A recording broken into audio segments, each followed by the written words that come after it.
Earth எப்படி நம்ம போட்டாச்சு, எல்லாம் பண்ணியாச்சு. இப்போ எர்த்து எப்படி கரெக்டாக ப்ராப்பராக கிடைக்குதுன்னு சொல்லி பார்த்தோம்னா, இப்போ நம்ம எர்த்துலேருந்து கொண்டு வந்த வயரு அதை இதில் ஒன்றில் ஜாயின் பண்ணிக்குவோம்.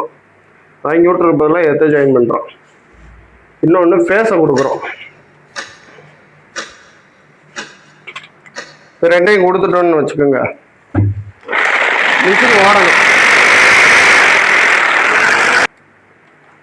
இப்போ நம்ம ஒரு வயரை இந்த கீழேருந்து கொண்டு வந்த எர்த்தில் கொடுத்துருக்கோம். இன்னொரு வயர் பார்த்தீங்கன்னா ஃபேஸில் டைரெக்டாக கொடுத்துருக்கோம். இப்போ மிஷின் ஓடுது.